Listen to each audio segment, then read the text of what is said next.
హరి ఓం.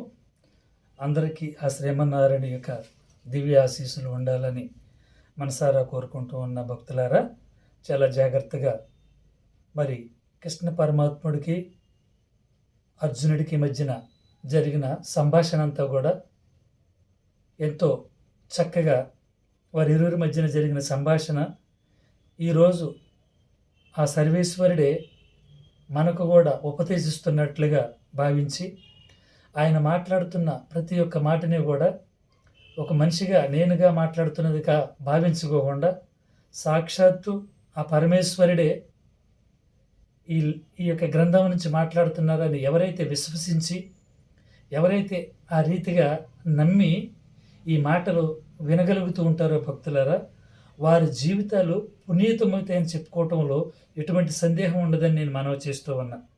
ఎందుకంటే అర్జునుడి యొక్క జీవితము, అర్జునుడి యొక్క మరి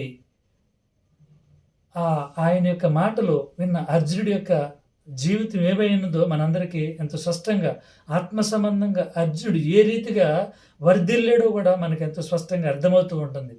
ఎప్పుడైతే భగవంతుని యొక్క మాటలు మనం వినడానికి ఆసక్తిని కలిగి ఉంటామో, భగవంతుడు కూడా భక్తులారా మన యొక్క అంతరంగంలో ఉన్న కోరికలను, అంతరంగాల్లో ఉన్న ఇబ్బందులను, మన అంతరంగాల్లో ఉన్న తీరని సమస్యలను, ఎవరికి చెప్పుకోలేని యొక్క బాధలను కూడా ఆయన ఏం చేస్తాడంటే, నా యొక్క కుమారుడు, నా యొక్క భక్తుడు నా మాటలు ఎంతో జాగ్రత్తగా విన్నాడు, నా భక్తుడుకున్న ఆ సమస్యని లేదా ఆ ఇబ్బందిని నేను ఏదో ఒక రకంగా తొలగించాలనే యొక్క సదుద్దేశంతో నువ్వెంతైతే ఇష్టపడి ఆయన యొక్క మాటల్ని ముచ్చటగా వింటావో భక్తుడా, నీ యొక్క సమస్యలను కూడా ఆయన అంతే ముచ్చటగా అతి త్వరగా కాలంలో నీ గల ఇబ్బందులన్నిటినీ కూడా, నీకు గల సందేహాలన్నిటినీ కూడా, నిన్ను ఎదక్కకుండా ఆపుతున్న ప్రతి సమస్య నుంచి కూడా ఆయన నీకు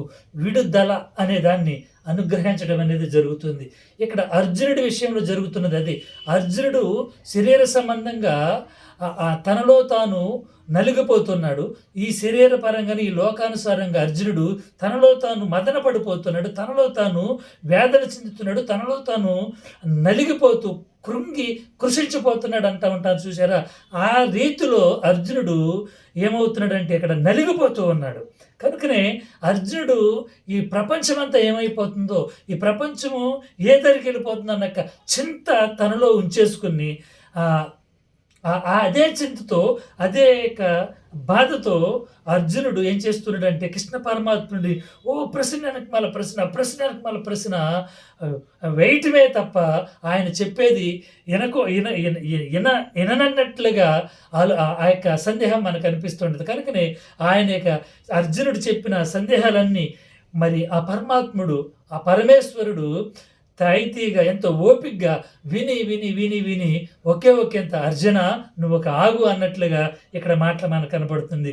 ఓ అర్జున, ఈ సకల ప్రపంచము పరమాత్మ చేత వ్యాపించి ఉంది. చూడండి, అర్జునుడు ఆయనకి వేసిన అనేకమైన ప్రశ్నల్లో ఈ ప్రపంచమంతా కూడా ఏమైపోతుందనే యొక్క ఆందోళనతో నువ్వు ఉన్నావు అర్జున. ఈ ప్రపంచమంతా కూడా ఆ పరమేశ్వరుని యొక్క ఆత్మతో నింపబడి ఉంది. ఎవరి చేత ఉంది?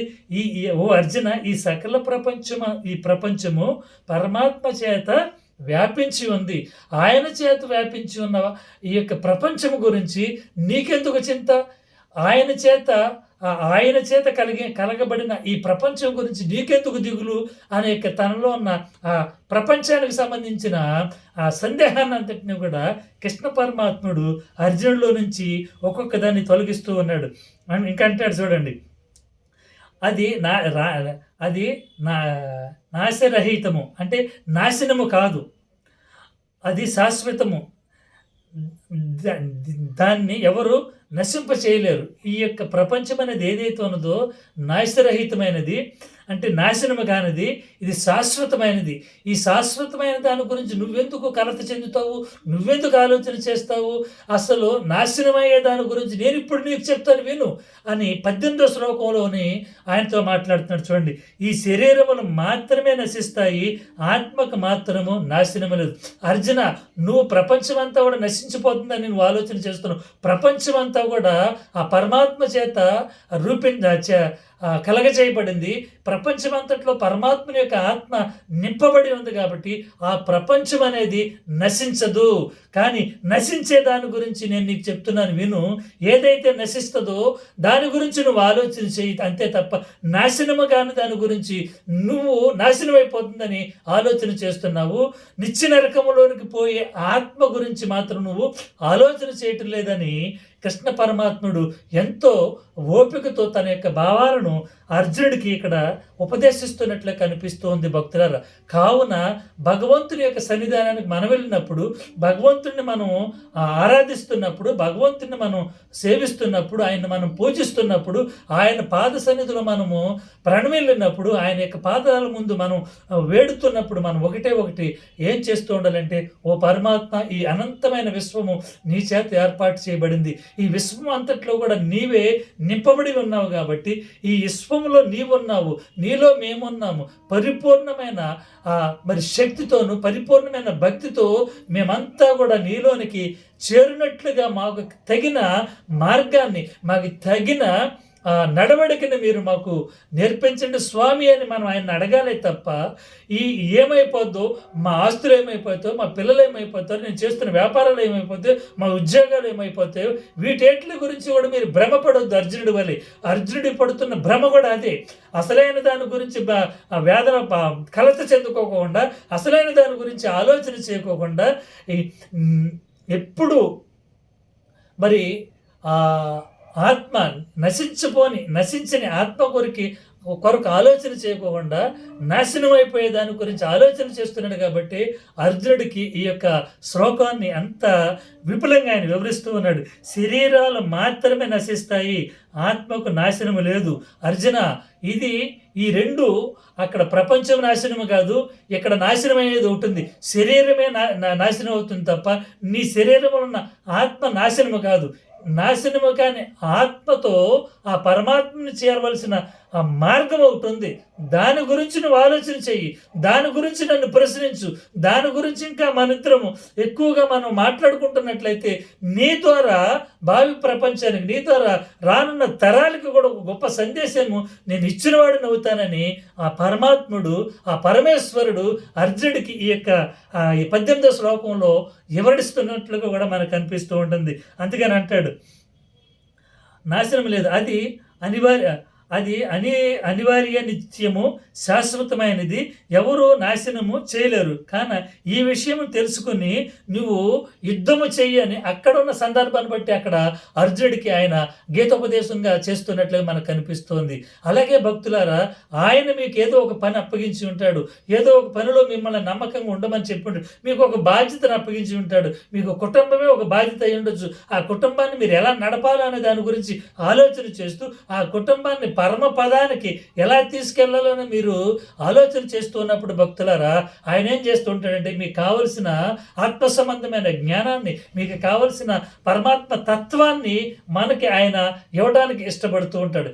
ప్రపంచంలో ఉన్న ప్రజలంతా కూడా ఈనాడు కుటుంబ పరంగా ఎలా పరమాత్మలో ఇంకా మనము విలీనం అవ్వాలనే దాని గురించి ఆలోచన చేయట్లేదు. కానీ ఇంకా ఇంకా ఇంకా ఇంకా ఏది ఎలా పోగు చేసుకోవాలి, దేన్ని ఎలా సంపాదించుకోవాలనే ఈ ఆలోచనలోనే ఉండిపోతున్నారు తప్ప ఆయనని కుటుంబ పరంగా ఎలా మనము ఆయనలో ఐక్యం అవ్వాలనే దాని విషయంలో మాత్రం ఏ ఒక్కరు అసలైన విషయాలని ప్రతి ఒక్క మనిషి కూడా విడిచిపెట్టేసేసి పనికిరాని ఆ మాటలు, పనికిరాని ఆలోచనలపైనే తమ మనసునంతటా కూడా కేంద్రీకృతం చేసుకుంటూ సాగుతున్నారు. కాబట్టి ఈనాడు మానవ కోటంతా కూడా ఏమైపోతున్నారంటే ఆ నిత్యనాశనంలోనికే పోతున్నారు తప్ప ఆ పరమాత్మ అనుగ్రహించి ఆ యొక్క మోక్షానికి మాత్రం చేరలేకపోతున్నారు భక్తులు. అందు గురించనే ఆయన పరమాత్మ ఏం చేస్తున్నాడంటే ప్రతి ఒక్క మనిషి మోక్ష స్థితిని పొందాలి. ప్రతి ఒక్క వ్యక్తి కూడా మరి నిత్యమైన ఆ మోక్షానికి రావాలనే సదుద్దేశంతో అర్జునుడిని ఆ యుద్ధంలో అర్జునుడిని చూపించుకొని యావత్ ప్రపంచానికి కూడా ఆ పరమేశ్వరుడు ఇస్తున్న గొప్ప సందేశమై ఉంది భక్తులారా. కనుక అంటే కుటుంబాలతో సహా ఆయన అనుగ్రహించే ఆ యొక్క పరమానందము, ఆ మోక్షం అనేది ఏదైతే ఉన్నదో ఆ మోక్షంలోనికి కుటుంబాల పరంగా మనల్ని ఆయన ఆహ్వానిస్తున్నాడు. అంటే కుటుంబాల పరంగా మనము సంసిద్ధులమైన, అంటే కుటుంబ పరంగా కుటుంబాలకి ఆస్తుపాస్తులను ఎలా అయితే మనం సమకూరుస్తున్నామో ఈ లోక పరంగా పరమ పరంగా కూడా మన కుటుంబ పరంగా ఆయన చెంతకి వెళ్ళాలనే ఒక ఆలోచన మనం ఎప్పుడైతే కలిగి ఉంటామో వెంటనే అట్టి జ్ఞానాన్ని మనకు ఆయన అనుగ్రహించడానికి ఇష్టపడుతూ ఉంటాడు. అదే అంటాడు 19వ శ్లోకాన్ని కూడా చూడండి. ఆత్మను ఇతరులు చంపునని భావించేవాడు లేక ఇతరుల చేత చంపబడినని భావించేవాడు ఇద్దరూ అజ్ఞానులే. కానీ అర్జున, ఆత్మ ఎవరిని చంపదు, అలాగే ఎవరి చేత చంపబడదు. అంటే ఆత్మ ఎవరిని చంపదు, అలానే ఇంకొకరి చేత ఆత్మ చంపబడటం అనేది కూడా జరగదు. అంటే ఆత్మకు అనేది చావు లేదు. ఈ చావు లేని ఆత్మను ఈ చావు అనేక చావు పుట్టుకులు లేని ఆత్మ గురించి నువ్వు ఆలోచన చేయకు. నీ ఆత్మతో ఆ మోక్షానికి నువ్వు అర్హుడు కావాలంటే, అట్టి మోక్షములో నువ్వు ఉండాలి అంటే నీకు నేను అనుగ్రహించిన పని బాధ్యత ఏదైతే ఉన్నదో ఆ బాధ్యతను నువ్వు సక్రమంగా నువ్వు నిర్వర్తించు, అంతే నీకు మోక్ష ప్రాప్తి అనేది వస్తూ ఉంది. అలాగే వింటున్న భక్తులారా, మీరు కుటుంబ పరంగా నేనొక్కడనే మోక్షానికి వెళ్ళినట్లయితే మరి భాగవతాన్ని మనం చదువుతున్నట్లయితే మరి ధర్మరాజు తన యొక్క మోక్షానికి వెళ్ళినప్పుడు, మోక్షంలో తన కుటుంబీకులు కనపడకపోయినప్పుడు ముందు ఆయన ఎంతగానో కలత చెందాడు. నా కుటుంబం లేని మోక్షము నాకు వద్దు అని ఏం చేస్తాడంటే ఆయన ఆ మోక్షాన్ని నుంచి నేను బయటికి వెళ్ళిపోతానని మాట్లాడుతుంటాడు భక్తులారా. అంటే పరమాత్ముడి యొక్క ఉద్దేశం ఏంటంటే, పరమేశ్వరుని యొక్క సంకల్పం ఏంటంటే కుటుంబ పరంగా మీరు నేను అనుగ్రహించి ఆ మోక్షానికి రావాలనేది ఆయన యొక్క గొప్ప సందేశమై ఉన్నది భక్తులారా. కాబట్టి అట్టి గొప్ప సందేశాన్ని ఆయన ఈరోజు మనకి ఇస్తున్నాడంటే, మనము ఆయన మనల్ని ఏదైతే చేయమంటున్నాడో దాన్ని చాలా జాగ్రత్తగా, ఎంత చక్కగా అయితే ధనాన్ని సమకూర్చుకుంటూ ఉంటామో అంతే శ్రద్ధగా, అంతే చక్కగా పరమాత్ముని యొక్క మాటలు విని ఆ మాట ప్రకారంగా మనము నడవటానికి మన యొక్క మార్గాన్ని ఆయన మన ముందుంచిన చక్కటి పనిని చేసుకుంటూ, ఆయన మన ముందుంచిన కర్మను ఆచరించుకుంటూ వెళుతున్నట్లయితే తప్పక భక్తులారా కుటుంబంగా మరి మోక్షానికి అర్హులవుతారని ఈ సభాముఖంగా మీ అందరికీ కూడా మనవి చేసుకుంటున్నా. మరొక ఎపిసోడ్లో మరలా కలుసుకుందాం. అంతవరకు సెలవు. హరి ఓం.